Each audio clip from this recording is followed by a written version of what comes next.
I'm Lee Moore. I'm Rob Moore. And this is the Chinese Literature Podcast. What are we looking at today, Rob? We're looking at one I've been wanting to talk about for a while. Liu Cixin's The Three-Body Problem, winner of both the Hugo and Nebula Awards for Best Science Fiction Novel. One of the only books to do that, and definitely the first Chinese novel to do that. So we're talking fairly contemporaneous? Very contemporary, yeah. Like within the last decade or so. Okay. The first book of a trilogy, but The Three-Body Problem is the one that kind of kicked it all off. And it's definitely the most famous. Of those three, I would say, yeah, for sure. It's his most famous work, isn't it? Well, it's the trilogy certainly is. He's been writing in science fiction in China for quite a while, and is arguably the most notable, perhaps the best current writer of science fiction in China. So the novel itself is, or at least sounds like, kind of a boilerplate science fiction novel. It sounds novel. really bad. It sounds, yeah. If you don't like, okay, this is where we get into problems with genre fiction, quote unquote. Like whenever you talk about, technically anything written in novel form is genre fiction because you can't not. It's like, well, this is realist fiction. It's no genre at all. Yeah, it's like the non-denominational denomination. Exactly. But anyway, so this is because it's genre fiction. Most people sort of roll their eyes, and let's be fair. A lot of the conventions of the science fiction genre are sort of eye-roll worthy. And I'm going to have to say, a lot of people who read science fiction, I'm looking at my brother, not Rob Moore, because Rob Moore is not actually my real brother, my actual brother who likes science fiction. It's really bad. Like, it's just hard to read. If you're only reading it for the ideas and the story, a lot of times it's only written for the ideas and the stories. Oftentimes people in science fiction don't care about the writing. Right. And that's one of the problems. This is one of the problems whenever we get into questions of literature with a capital L and people talk about science fiction because... Did you just mention the L word? I mentioned the L word. And it's a fair critique. I mean, I love science fiction. My favorite writer in high school was Isaac Asimov. But you've told me before, a lot of times you just read bad science fiction to just veg out. Sometimes you do. It's the same reason people watch dumb TV shows. And let's face it, everyone does at some point. Like, you can defend your dumb TV shows and say, well, this is actually really deep. It's not. It's dumb. That's why you're watching it. It's because it's a dumb TV show. Anyway, but, I feel like the vast majority of science fiction novels I've read are pretty forgettable, to put it nicely. But the ones that aren't are pretty amazing. And, I mean, we can even think about this in terms of English, which I think is where most of our listeners are coming from. Kurt Vonnegut's one of the most amazing writers of the latter half of the 20th century, and I think some people do classify him as science fiction. I'm not entirely sure if I'm comfortable with that, but he's definitely, especially if you look at his earlier works, he's coming out of a science fiction tradition. Slaughterhouse-Five involves a character kidnapped by aliens. That's about as science fiction as it gets. And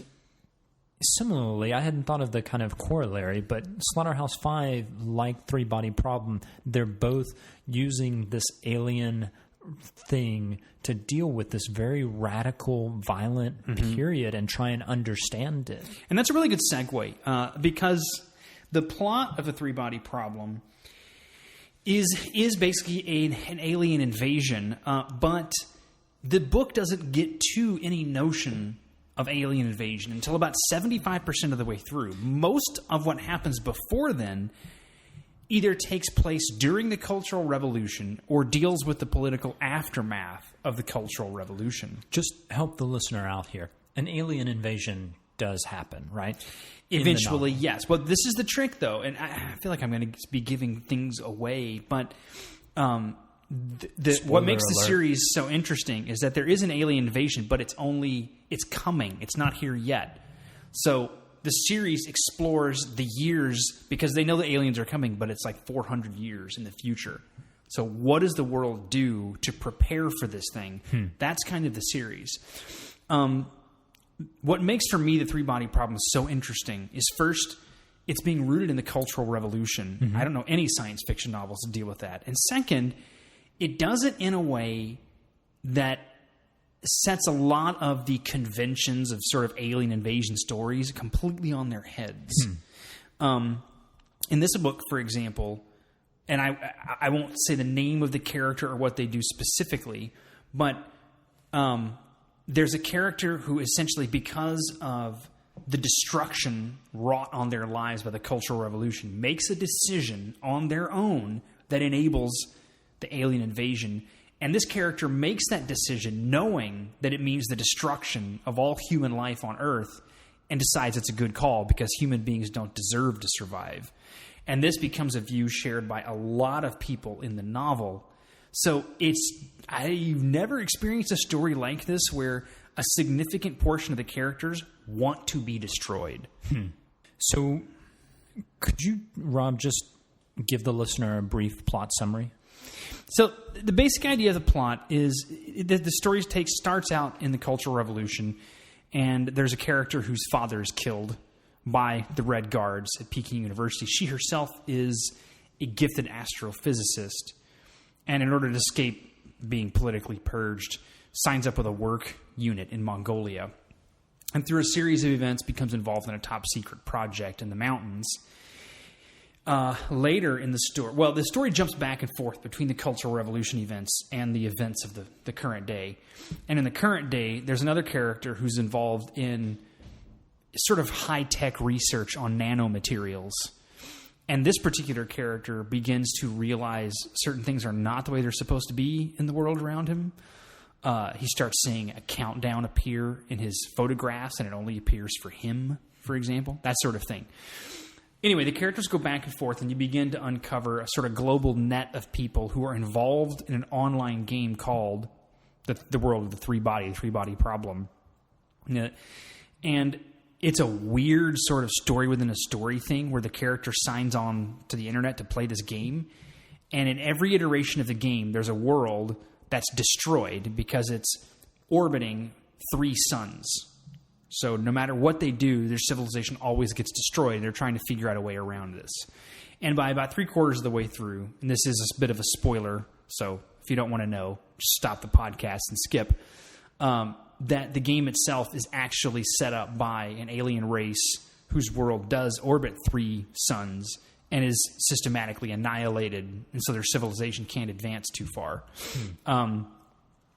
Now, what's interesting with all of this is because it involves a lot of cutting-edge science, but the twist in the novel, and I won't tell you how they do this, but the aliens' way of defeating humanity ahead of time is to make all science dealing with any kind of fundamental ideas, like the atom, quantum physics, impossible to do anymore on Earth. And I won't say how they do it because it's super interesting, and it's a reason to read the novel is to figure this out. But by the end of the book, the characters realize the aliens are coming. There's no way to advance the science they have beyond a certain point. And at least a good portion of the human race wants humanity to be destroyed. That gets to a larger question. What does the Cultural Revolution do for this novel? Like, why base a science fiction novel on the Cultural Revolution? And is this kind of desire for death that humanity has coming out of the kind of craziness and the inhumanity of the Cultural Revolution? Well, it's coming out of things like it. Different characters in the book who are believers in this have experienced similar horrors.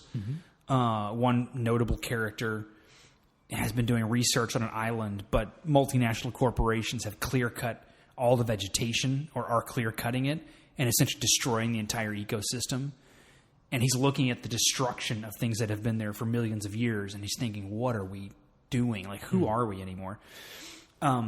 Having it based in the Cultural Revolution, I think, well, it's important for Chinese culture in particular. But in terms of global events, it's interesting as well because it's still a fairly contemporary event. Like, this isn't ancient history. This has been in the last 60, 70 years, 50, 60 years, I guess. Some of my teachers experienced the Cultural Revolution. But it's not something people talk about. And that's particularly true in China. I would actually say it's more true in China than it is in the U.S. The first rule of the Cultural Revolution, if you don't mind me saying so, is that you don't talk about the Cultural Revolution. It's the Fight Club of Chinese history. But it's fascinating because I teach Chinese students, and sometimes we discuss the Cultural Revolution, and they know nothing about it. So what is happening in I'm curious, like, what is the reception of this novel in Well, the China? novel is hugely popular. They're making a movie out of it. So it's all on the page. The main character, Ye Wenjie, loses her father to overzealous Red Guards who beat him to death in front of her. She submits a report to her work unit and then is politically persecuted for it, even though it wasn't her idea. She ends up working on this top secret science project in the mountains, and yet her superiors treat her like a little girl, basically. So nothing about this experience is hidden in any way. And that's one of the other things that's interesting, is that although you're not really supposed to teach about the Cultural Revolution, it's still a part of popular culture. And I was just going to add Yu Hua's novel, which was incredibly popular in 2006, 2007, Brothers, 兄弟. It also is all about the Cultural Revolution and kind of dealing with that. So it's not that the Cultural Revolution is never discussed in sort of print media, but there are a lot of restrictions on how you can talk about it. And even in print, I think there are certain things you can't say. And honestly, let's put this out there. One of the reasons could be because this is a science fiction story. I was going to genre that, fiction, sort of goofy. It's perceived as goofy. So the fact that it is genre fiction, the fact that it's kind of like not part of mainstream literary culture, allows the three-body problem to duck these questions. And what's interesting about this is not a new technique. This has been around a long time. You had Mingqing writers setting a story in a fictional place or dealing with a different sort of dynasty, when actually what they're talking about is the current dynasty. Yeah, I guess that reminds me particularly of Jinghua Yuan, the story of these girls who go, I mean, it's a series of women who go sailing to another country or a bunch of different countries. And they are definitely kind of like commenting. It's a very Swiftian novel. Is there any effort in the three-body problem? Is it drawing off of that tradition? I mean, is it explicitly drawing off that tradition? I don't know that I could say it's explicitly drawing off it, because you don't see any obvious markers there. It's not allegorical, certainly. It's not giving us something that's like the Cultural Revolution. It is the Cultural Revolution, but because you have aliens and sort of fantastic premises, you can get away with talking about things you couldn't otherwise. But what's interesting about it is that Liu Cixin, the author, jumps back and forth between stuff that's happening in the Cultural Revolution and stuff in the present day. Now, stuff in the present day doesn't involve the Cultural Revolution at all. Like, you don't see the fingerprints anywhere. It's a completely different world, right? It's modern China. It's high-tech China. It's a world in which Chinese science is the cutting-edge science. It's leading the way, right? The scientists who are uncovering the stuff about nanomaterials and aliens are Chinese scientists. They're not coming from other countries. So it's kind of almost a utopian look at modern China, but Cixin keeps jumping us back to a point when China was awful, just a horrible place, and that juxtaposition is really interesting. The cool, modern, contemporary, cutting-edge China and the political turmoil China. Does the novel have any kind of attempt to draw lines between those two, or is it completely independent? The two. They're very independent. Although the characters, the main character, Ye Wenjie, was in the Cultural Revolution, and she's in the modern day one too. So she kind of bridges the two. But she's arguably the only one. Now, by the end of the novel, you realize that the stuff that was happening in the Cultural Revolution, the science happening there, does relate to the alien invasion. That's one of the surprises in the book. So I'm not going to tell you what exactly is done. Of course, if you've read the genre, you know something like this probably is going on. But there's no real bridge either. This is happening now, this is happening then. So one of the things that I wanted to add to this is that it points out kind of an interesting line between official and popular culture in China. So there's the stuff that everybody's supposed to read and think about, like Du Fu, like Li Bai, like Mao Zedong, etc., Marx. And then there's the stuff that everyone actually does read and think about, right? vernacular fiction. These days, a lot more internet fiction. We recently saw a statistic where something like 35% or 40% 40% of internet traffic, or of the traffic that is on the internet in China, is internet literature. People are signing on looking for stuff to read, which is fascinating and definitely not just different versions of Dufu, right? So there's the stuff that everyone knows and talks about in cafes and bars, and then there's the stuff that you're supposed to learn about in school and talk about on TV. And right? this definitely fits into that kind of non-official category. Yes, except that now with all the international acclaim, you can't really avoid it in official circles. I mean, you're not going to teach it in school by any means, but... Can I ask, you mentioned several awards that this book has won. How has it been received internationally otherwise? Have people reacted to it?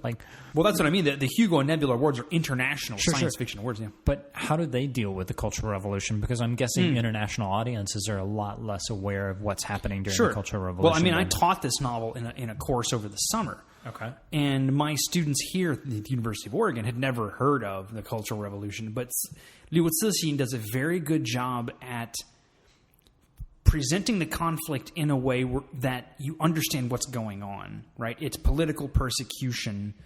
Anyone can understand what that is, really, right? So in some ways, the Cultural Revolution is presented as I don't want to say a standard example of political persecution, but there's elements that you will read in any novel involving communist Russia, Nazi Germany, any regime like that has elements of this. So my students didn't find it difficult to get through this. They found the names difficult. They found the locations difficult, but the actual events they were right on board with. So this would be the kind of a pretty good novel for people who are trying to start looking into Chinese science fiction. Oh yeah, this is sort of the classic modern example for sure. You say classic. I know, right? It's not going to be classic and modern, I know. But I would also recommend this for anyone who's like, Cultural Revolution, what the heck? What's that about? Because this isn't a documentary, but what you're reading from the Cultural Revolution is fairly accurate and very moving as well. You have a character who's essentially emotionally cauterized by the tragedy, just literally can't feel anything for anyone anymore because of the things that have happened to her. And that's worth reading to see these effects and how they came about.